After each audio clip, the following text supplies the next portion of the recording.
하나님의 말씀 누가복음 2장입니다. 2장 11절에서 14절까지 4절의 말씀을 한 절씩 교독하여 읽겠습니다.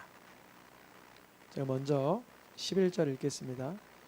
오늘 다윗의 동네에 너희를 위하여 구주가 나셨으니 곧 그리스도 주시니라. 너희가 가서 강보에 쌓여 구유에 뉘어 있는 아기를 보리니 이것이 너희에게 표적이니라 하더니 호련히 후많은 천군이 그 천사와 함께 하나님을 찬송하여 이르되 지극히 높은 곳에서는 하나님께 영광이요 땅에서는 하나님이 기뻐하신 사람들 중에 평화로다 하니라. 아멘. 말씀의 제목을 함께 읽어보겠습니다. 왜 사람의 모습으로 오셨나? 왜 사람의 몸으로 오셨나? 모든 피조물 가운데 유일하게 하나님의 형상을 가진 존재가 누구죠? 사람입니다. 사람만 하나님의 형상을 따라 지음을 받았어요. 짐승도 물론 아주 기특한 능력들이 있어요.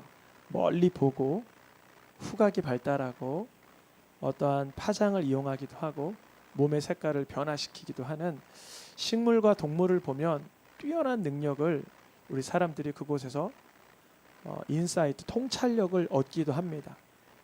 그러면 하나님께서 사람을 구원하시려고 뭐 큰 공룡이라든지 특별한 짐승이라든지 이런 모습으로 오셔도 되는데 그러면 특별하잖아요. 사람들에게 눈에 띄고 사람들의 이목이 집중될 텐데 왜 집중되지 않고 뻔한 사람의 모습으로 오셨나?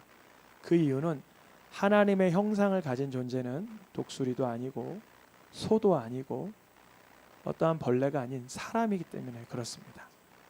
아쉽게도 사람은 짐승들도 하나님의 질서에 따라 살아가는데 이 사람만큼은 하나님께서 자유의지를 주셔서 자기가 어디로부터 와서 어디로 가는지 알지 못하며 헤매이는 삶을 사는 이들이 참 많습니다. 죄 가운데 어둠 가운데 사는 이들. 다른 말로 하면 하나님의 형상을 잃어버린 자들이 너무 많아요. 그래서 예수님께서는 우리에게 하나님의 형상으로 가는 지름길을 내비게이션으로 보여주시려고 사람의 몸으로, 사람의 모습으로 오신 것입니다. 골로새서 2장 9절 말씀에 쉬운 성경으로 번역본을 찾아보니까 색깔로 표기된 부분 먼저 읽어보겠습니다. 하나님의 모든 성품은 완전히 나타나신 바 되었습니다. 성경에 보면 하나님의 형상대로 지음을 받은 아담은 하와는 물론 아름답고 멋지고 훌륭하고 지혜로운 모습이었지만 그 모습이 망그러져서 비난하고 정죄하며 부끄러워하는 모습으로 변질되었죠. 퇴색되었죠. 그리고 다윗이라고 할지라도 노아라고 할지라도 모세라도 할지라도 아브라함이라고 할지라도 그 어떤 사람들에게서는 다 실수와 죄가 발견됩니다.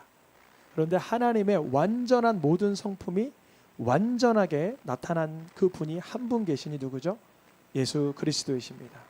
우리가 다윗을 보고 하나님이 기뻐하는 삶을 쫓아가다 보면 다윗의 실수하는 부분에 우리도 넘어질 수 있고 모세를 따라 율법적으로 살아간다 하지만 모세가 문제를 일으킨 그 부분에 우리에도 그것이 올무가 될 수가 있습니다.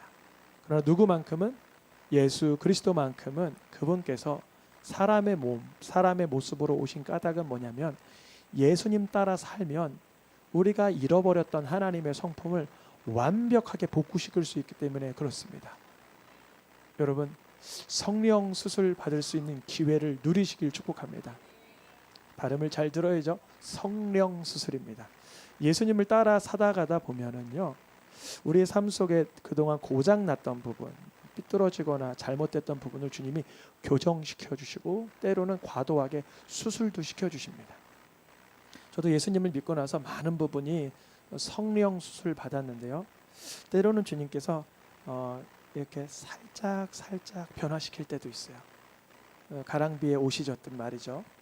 때로는 아주 강하게 외과 수술적으로 수술대에 누일 때도 있어요. 벌써 오래된 얘기지만 20년 전에 기도원 갔을 때 주님이 그때 금식하며 기도하며 애통하는데 속에 있는 것까지 다 끄집어내어 토하게 만들더라고요. 정말 토해를 하더라고요. 사실 목을 치고 나오는 그것이 건강한 건 아닌데 그런 현상, 몸의 뜨거움, 특별한 증상, 방언, 어떠한 하나님의 그런 특별한 개입이 있습니다. 예수님을 바라볼 때, 예수님의 이름을 부를 때 이 땅에서 사람의 모습으로 사신 그리스도께 완벽하게 하나님의 성품과 형상이 거기에 고스란히 담겨져 있습니다. 그래서 예수님은 우리가 예수님을 바라볼 때 하나님의 영광을 체험하게 하시고 우리가 예수님의 이름을 속에서 되뇌어 부를 때 하나님의 형상을 닮아가게 하십니다. 예수님께서 이 땅에 오셔서 뭐라고 말씀하셨냐면 내가 하나님의 아들이며 나를 보면 하나님을 본 것이다. 이렇게 얘기하니 두 사람 중에 한 사람이었어요. 그런 예수님을 믿거나 아니면 정신 이상자나 신성 모독죄로 고발하는 거나 둘 중 하나입니다. 요즘 시대에서 말하는 4대 성인 중에 한 사람이 아니라 예수님은 둘 중에 하나예요. 신이신가 인간이신가. 인간이시라면 정신병자이겠죠. 아니면 정신병자가 아니면 자기를 신이라고 말하고 모든 사람들은 나를 믿어야 된다 그러니까 그건 참 곤란한 얘기잖아요. 그렇다면 예수님께서 하나님의 아들이신 성자 하나님이라는 것을 우리가 믿을 수 있도록 성령이 역사하셔야겠죠.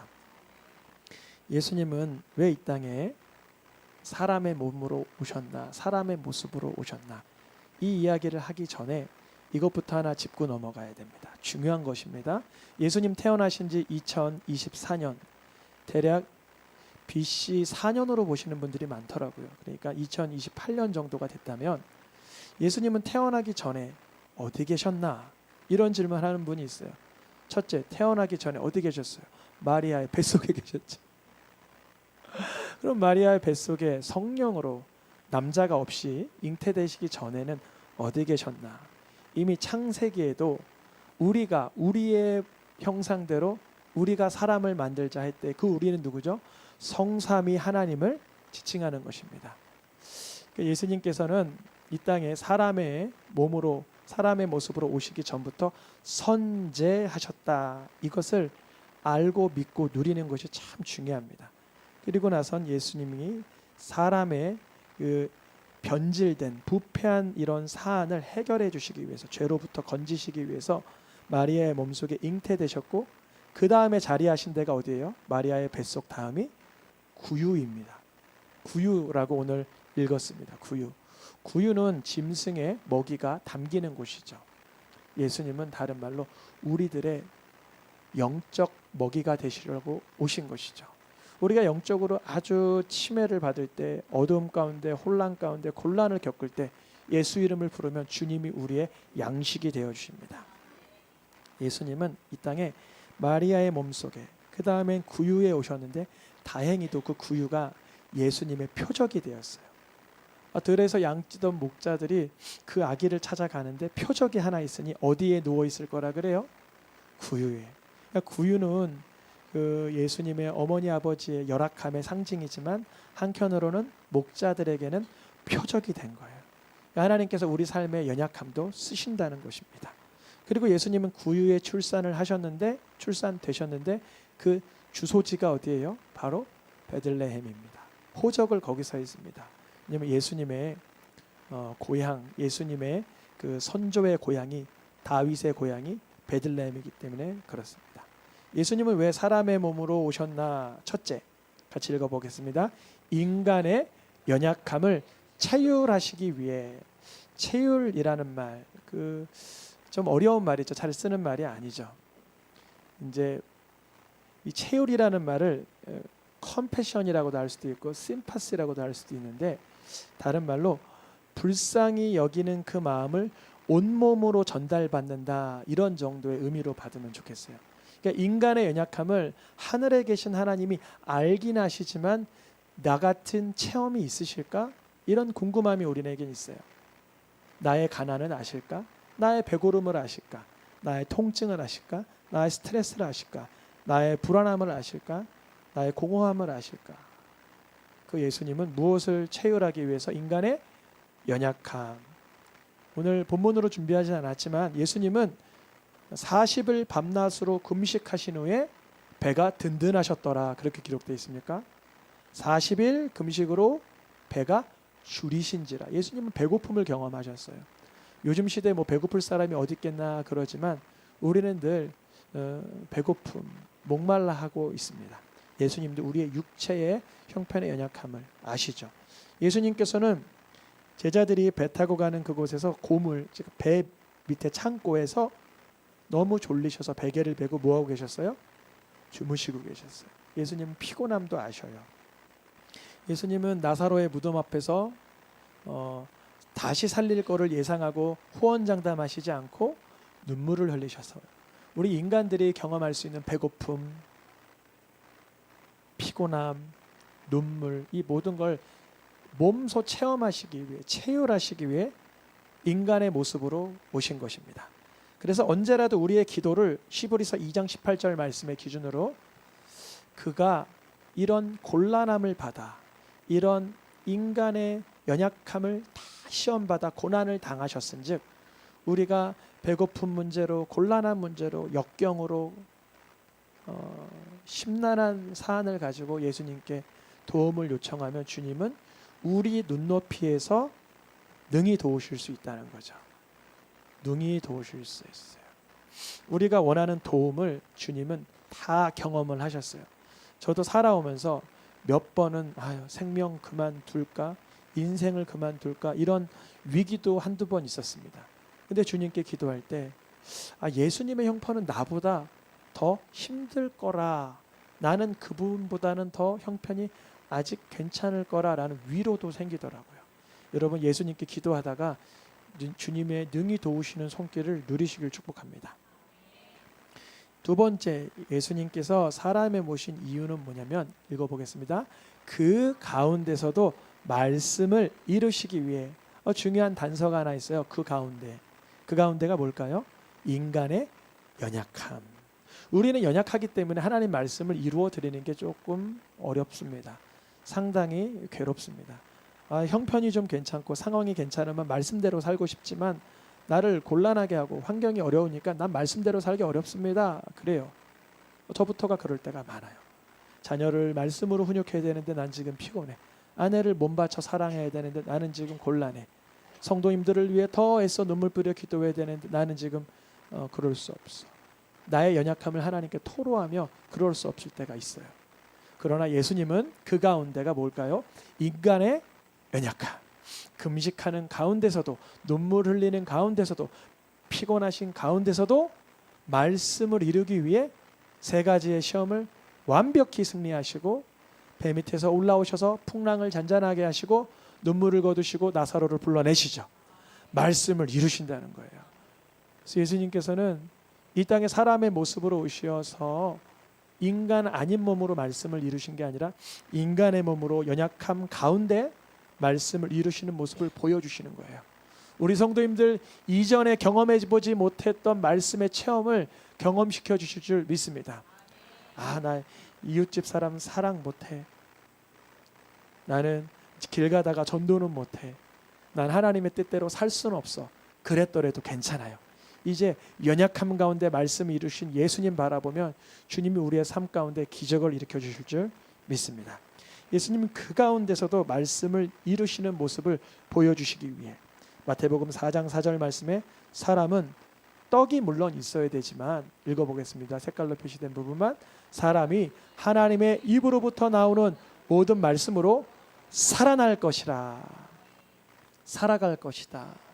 물론 떡만 먹으면 사람은 에너지가 공급되면 살 수 있지만 그 삶은 육체적인 삶, 어떻게 보면 뇌사 상태, 움직일 수 없고 심장이 박동기를 이용하여 겨우 숨을 쉬는 상황, 그런 상태일 수 있죠. 영적으로 보면요. 그러니까 하나님의 말씀으로 살아가는 삶을 누릴 수 있도록 예수님 몸소 보여주신 것이죠. 마지막 세 번째, 왜 예수님은 사람의 몸으로 사람의 모습으로 오셨나 읽어보겠습니다. 심판과 저주를 한 몸에 받으시기 위해. 아니 그 연약함 가운데서도 하나님의 말씀을 이루셨다면 축복된 모습을 보여주셔야지 왜 심판과 저주냐 말이죠. 그 이유는 뭐냐면 예수님은 저주와 심판받을 죄가 전혀 없지만 우리들이 받을 심판과 저주의 몫을 예수님께서 대신 담당하신 것입니다. 이 대속에 대한 하나님의 원리는 이미 예수님이 성육신하시기 전부터 레위기에 출애굽기에 다 나타나 있죠. 모든 제사 예법이 기준이 뭐예요? 다 죄를 전가시켜 그 짐승의 피를 흘려 나는 자유를 얻고 짐승은 죽임을 받는 거 아닙니까? 근데 이것이 늘 뭐 반복되다 보니까 눈물이 없어지고 감동이 없어지는 거예요. 내가 기르던 양을 갖다 죽여도 소를 갖다 죽여도 죄에 대한 죄책감과 하나님에 대한 두려움이 없어지니까 사람들이 드리는 짐승 제사를 하나님께서 뭐라 그러시냐면 그만 가져와라. 이제 내가 이 기름 냄새와 피 냄새 지겹다 그러시는 거예요. 우리 반대로 예수님의 이름을 부르며 예배드리는 이 가운데 예수님이 날 위해 자기 몸을 주신 이 감동과 감흥이 되살아나기를 축복합니다. 예수님은 왜 사람의 몸, 사람의 모습으로 오셨나? 즉 심판과 저주를 한 몸에 받으시기 위해를 쉽게 말하면 몸 주시기 위해 오신 거예요. 몸으로 왜 오셨나? 사람의 모습으로 왜 오셨나? 이 몸을 전체를 우리에게 선사해 주시려고 오신 것입니다. 디모데전서 말씀 읽어보겠습니다. 2장 6절입니다. 모든 사람을 위하여 자기를 대성물로 주셨으니 안타까운 시점이 바로 여기에요. 모든 사람. 제가 결제를 했어요. 근데 10인분만 결제했어요. 그럼 몇 명 가야 돼요? 10명 가야 돼요. 아무리 못 가도 9명은 가야죠. 근데 제가 카드가 좀 괜찮은 거라 딱 긁었는데 1000명 갈 수 있어요. 몇 명 가야 돼요? 길 가는 사람이라도 어떻게 해야 될까요? 와서 그냥 드세요. 와서 그냥 드세요. 그래야 되지 않을까요? 예수님은 그 피 흘림의 가치가 이스라엘 유대인들을 위해서만 죽으신 것이 아니라 이미 이사야에서도 여러 번 예언되었던 것처럼 열방을 위하여 이방인들을 위하여서도 돌아가신 거죠. 그것을 다른 말 모든 사람이죠. 우리가 만나는 누구에게라도 예수의 피의 가치, 예수의 십자가의 의미를 모르면 우리가 그분에게 예수님을 믿어 죄에서 승리하는 삶을 살 수 있도록 복음을 전해야죠. 세 가지를 한번 다시 요약해 보겠습니다. 예수님은 왜 사람의 모습, 사람의 몸으로 오셨습니까? 첫 번째는 뭘요? 우리의 연약함을 체휼하시기 위해. 두 번째는 그 가운데서도 말씀을 이루시기 위해. 마지막 세 번째는 우리에게 몸을 주시기 위해 오신 것입니다. 마지막 말씀 읽고 마치겠습니다. 요한복음 6장 57절입니다. 읽어보겠습니다. 나를 먹는 그 사람도 나로 말미암아 살리라. 예수님이 몸 주신다 그랬잖아요. 몸뿐 아니라 피도 주시는데요. 예수님의 살과 피를 먹고 마시는 걸 성찬이라고 합니다. 그런데 우리가 실제적으로 예수님의 살과 피를 식인종 마냥 뜯어 먹는다고 하나님의 영광이 될까요? 그렇지 않죠. 그런데 예수님이 왜 이렇게 정말 억척스럽게 이 강한 비유를 사용하셨을까요? 왜냐하면 유대인들은 피도 마시면 안 되는 범법의 내용인데요. 왜 내 피를 마시라 그래? 왜 내 살을 먹으라 그럴까요? 예수님의 이 십자가 사건, 사람의 몸으로 사람의 모습으로 오시어 십자가를 나를 위해 대신 지신 이 사건이 믿어지는 사람은요, 이 예수님의 살을 먹는 듯한 실제적인 체험이 몸 안에 발생하게 됩니다. 우리 성도님들에게 이번 성탄을 맞이해서 예수님이 내 마음에 찾아오시는, 내 삶에 인격적으로 찾아오시는 그 기적이 임하기를 축복합니다. 이 시간 찬양하며 기도하겠습니다.